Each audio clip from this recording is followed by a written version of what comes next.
Olá, meus caros. Estamos aqui novamente para estudar o consolo de Deus. Está sendo uma longa série de mensagens, mas nós estamos compreendendo, creio eu, um pouquinho mais sobre o consolo, como que Deus trabalha na nossa vida, nos dando alegria de viver, perdoando os nossos pecados, mostrando-se ao nosso lado, né? Um texto que ficou muito marcado nesta série é a segunda carta de Paulo aos Coríntios, capítulo 1, versículo 3 até os 5, versículos 3 a 5, quando na expressão que Deus é o Deus da consolação, a expressão lá no original é ele está ao nosso lado para nos dar a consolação. Deus é a fonte.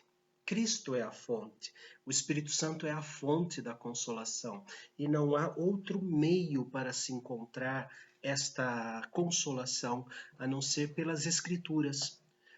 Seja nos momentos em que nós lemos, estudamos as Escrituras, quando nós ouvimos a pregação fiel às Escrituras e quando nós cantamos as Escrituras, não é? E quando aqueles que pregam, aqueles que dão aula, aqueles que dirigem devocionais, postam mensagens no YouTube, postam mensagens no WhatsApp, são fiéis às Escrituras. Então elas são a voz do nosso Deus. Vimos também para quem, para quem este consolo vem. Nós vimos no vídeo passado para os que lamentam profundamente os seus pecados. Não é pequei, tudo bem, Deus me perdoe, mas é um lamento. Nos envergonhar profundamente do nosso pecado. Mostrar a Deus que realmente esse pecado causou uma ferida na nossa idoneidade. Sim, nós não queríamos fazer aquilo, mas fizemos.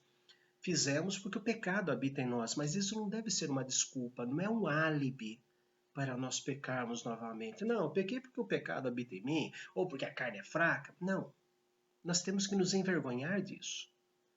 Temos que nos envergonhar que o pecado ainda habita em nós, temos que nos envergonhar que nós somos falhos, a carne é fraca.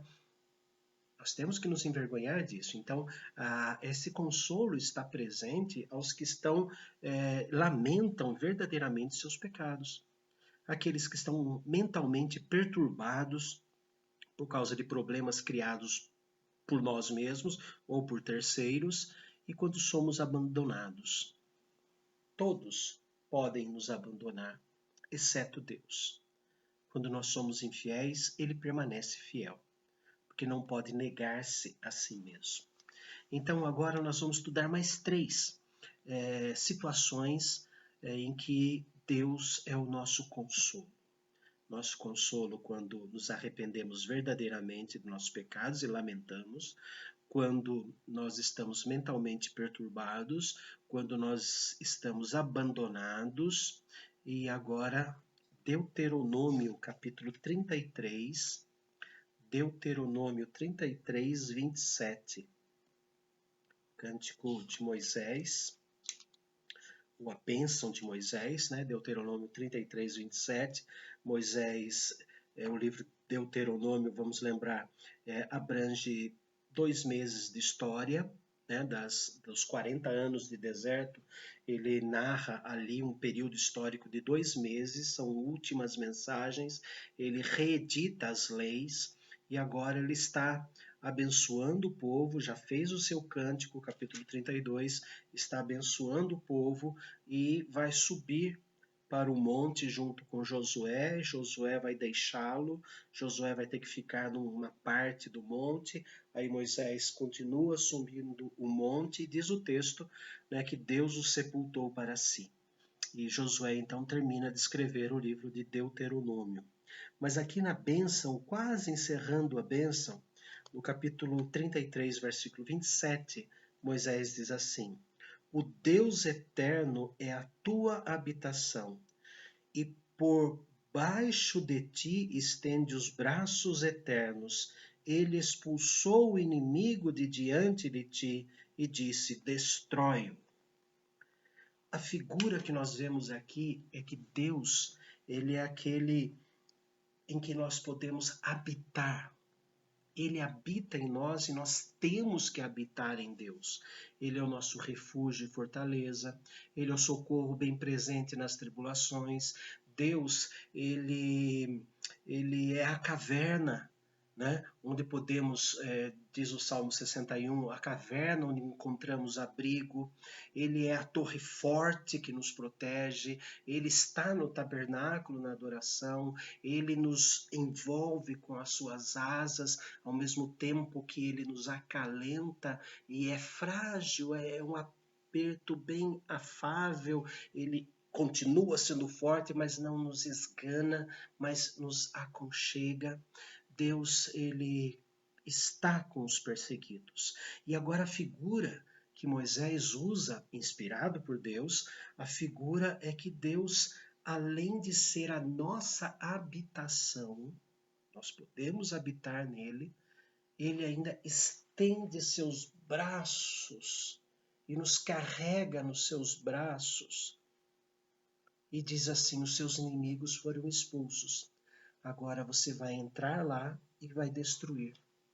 É este adeus, né, que Moisés está dando para o povo. Deus carregou vocês nos braços. Em todos esses 39 anos e 10 meses de jornada, Deus carregou vocês. Apareceu água. Deus fez com que os inimigos fossem derrotados. Deus já expulsou os povos que estão em Canaã. Deus já expulsou. A partir do momento em que Deus fez vocês saírem do Egito para vir para cá, é porque eles não ficariam ali. Esses povos não ficariam ali. É a tua herança. Então Deus é como que carregando na nossa fragilidade, quando estamos perseguidos, Ele nos carrega. Uma criança, por exemplo, tem um cachorro correndo atrás da criança, a nossa atitude é carregar a criança, colocar no colo ou colocar de cavalinho, né? E nós lutarmos contra o cachorro que persegue a criança. É mais ou menos assim, Deus os carrega e diz: agora você pode ir lá destruir, porque eles já foram expulsos. Aquele lugar não é deles. Se foram expulsos é porque entraram num lugar que não pertencia a eles. Canaã pertence ao meu povo. É isso que Deus está dizendo. Aos perseguidos vem o consolo de saber que nas batalhas que ainda teremos, Deus está nos carregando no colo. E Deus já expulsou os inimigos. Salmo capítulo 10. Salmo 10 vai falar sobre os pobres. Os pobres. Salmo 10, versículo 14. Tu, porém, o tens visto, porque atentas aos trabalhos e à dor, para que os possas tomar em tuas mãos. A ti se entrega o desamparado, tu tens sido o defensor do órfão. Tu, porém, o tens visto, porque atentas aos trabalhos e à dor. Nós estamos debaixo dos olhos do Senhor. Os nossos trabalhos estão debaixo dos olhos do Senhor. Que adianta eu ser honesto no meu trabalho? O ímpio, ele é meu chefe. O ímpio cresce neste trabalho, nesta empresa. Que adianta? Adianta, porque Deus está de olho em você. Colossenses fala que nós temos que trabalhar para servir os nossos patrões como se estivéssemos servindo ao próprio Deus. E os patrões têm que cuidar de nós como se estivessem cuidando do próprio Deus.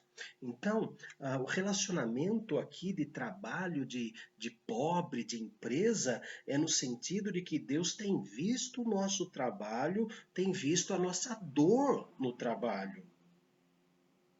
E diz aqui, para que os possas tomar em suas mãos. Deus nos toma em suas mãos nos momentos do trabalho, nos momentos da dor no trabalho, ou da vergonha que passamos por sermos honestos. A honestidade caiu de moda, não é? O mundo é dos espertos. A honestidade perdeu o seu valor. Então Deus está de olho em nós, nos toma pelas suas mãos, a ti se entrega o desamparado, só Ele é o meu refúgio e fortaleza, e Deus tem sido o defensor do órfão. Deus é aquele que adota o órfão. Deus cuida dos pobres. É por isso que o cristão pobre, ele não mendiga o pão. Davi disse isso, que já fui moço, agora sou velho, e nunca vi um justo mendigar o pão. Em Jó acontece da mesma forma. Quando foi que um justo teve que pedir isso? Certa vez chegou uma mulher numa outra igreja onde eu estava, tocou a campainha da igreja, o escritório ficava lá no templo, e a secretária disse que queria falar comigo. Peguei e fui lá conversar com a mulher, uma senhora com uma roupa tradicional de uma igreja evangélica, né? O arrumar do cabelo também era tradicional. Ela chegou e falou assim: estou passando fome, o senhor pode me dar de comer? Eu falei: filha, está acontecendo alguma coisa errada. Por quê? A senhora é justa? Sou. A Bíblia fala que o justo não mendiga o pão. Não, você é crente, então você tem que me ajudar. Eu falei: dona, a senhora deve procurar o seu ancião, deve procurar os membros da sua igreja, porque a nossa igreja, para vocês, não é uma igreja evangélica, não é uma igreja cristã. Mas agora, na hora de pegar a comida, então nós somos, alguma coisa está errada, porque a Bíblia minha e a sua diz que o justo não mendiga o pão. Deus não permite que o justo chegue a mendigar o pão. Ele abre os olhos dos outros membros da igreja. Alguma coisa estava errada. O que estava errado era aquela mulher, porque ela não era membro de igreja nenhuma.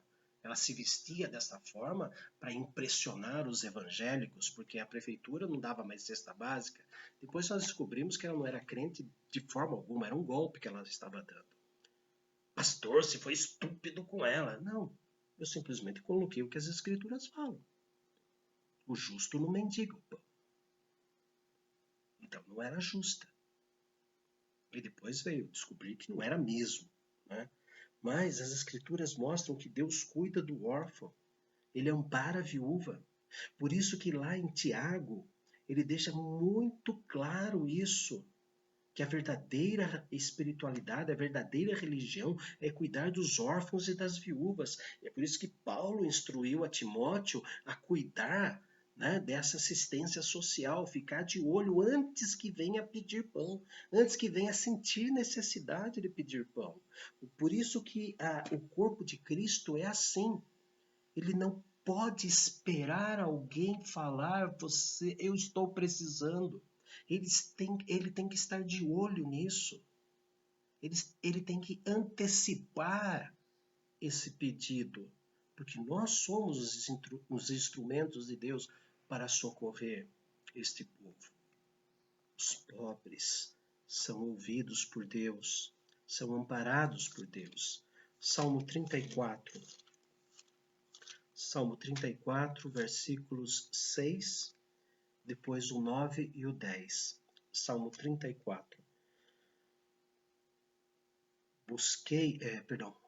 34, 6. Clamou este aflito e o Senhor o ouviu e o livrou de todas as suas tribulações. Tribulações. A falta de dinheiro é uma tribulação, embora seja a raiz de todo o mal, mas a falta dele causa tribulação. E muitas vezes causa um desespero tal que passamos até a ter a nossa fé abalada. Sim, por que o Senhor está fazendo isso comigo? Mas diz aqui que Deus não faz isso. Deus não permite que isso aconteça.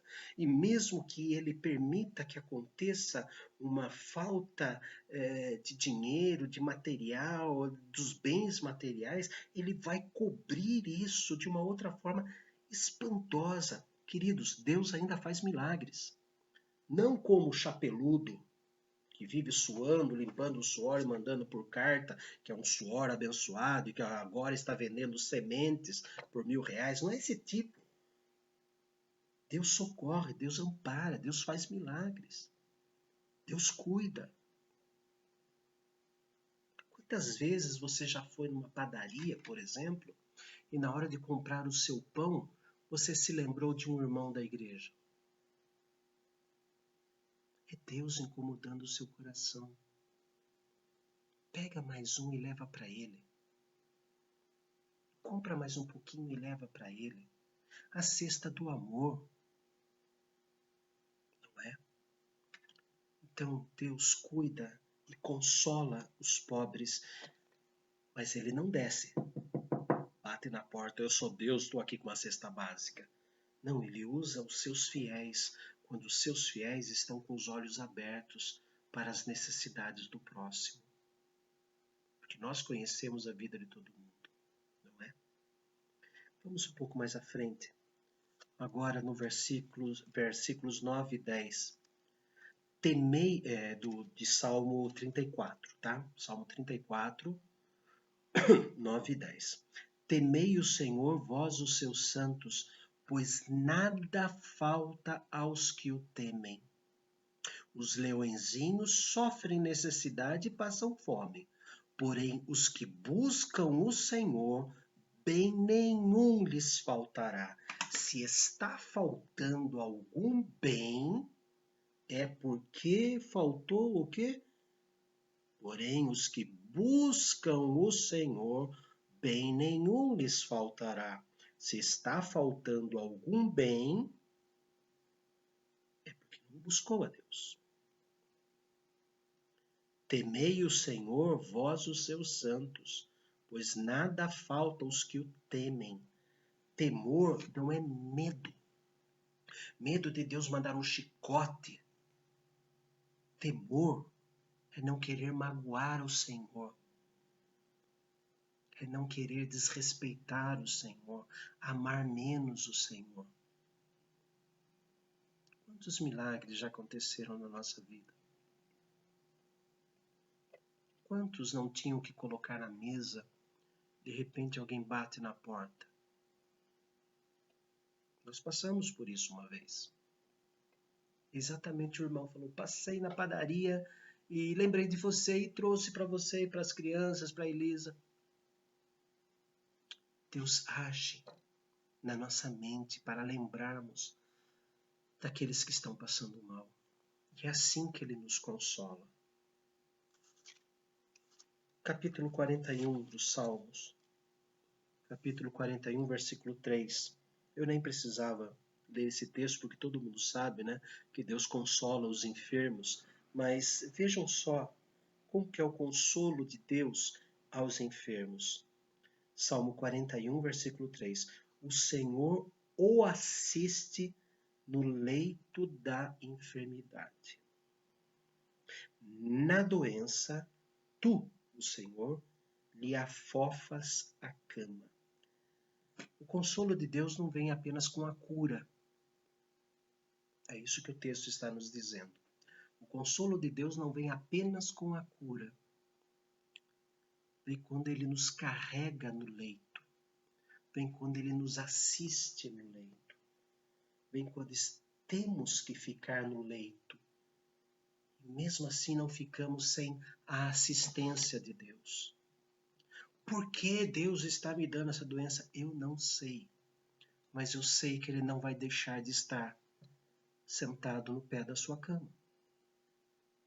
Ele nos assiste no leito, presta assistência quando estamos enfermos. E diz mais ainda, né? Quando ele fala assim, na doença, tu lhes afofas a cama.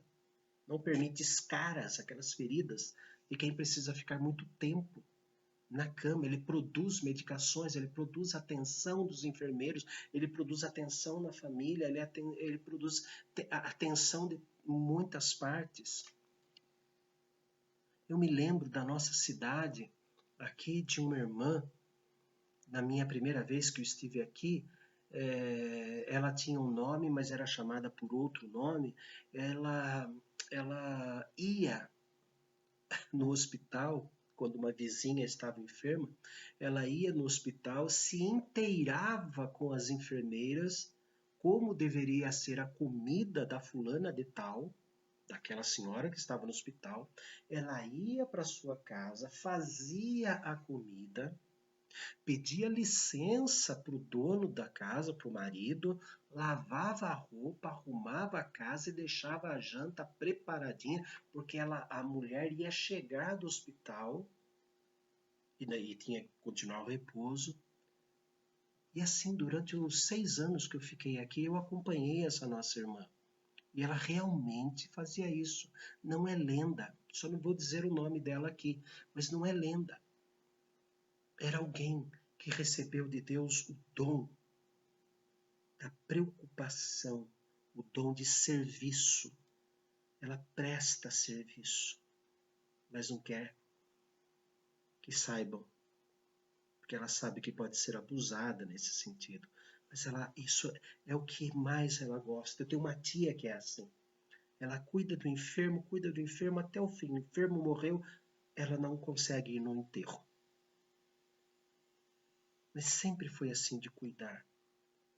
E o texto fala: o Senhor o assiste no leito da enfermidade. Na doença tu lhe afofas a cama. Deus está presente em toda e qualquer situação para trazer consolo aos enfermos. Deus traz consolo aos perseguidos. Deus traz consolo aos pobres e carentes. E Deus traz consolo aos enfermos. Ó Deus amado, agradecemos muito pela Tua palavra, por reconhecer aqui, ó Deus, que o Senhor nos assiste em todos os momentos da nossa fraqueza. Quando somos perseguidos e nos vemos encurralados, o Senhor nos tira dali, carregando no Teu colo.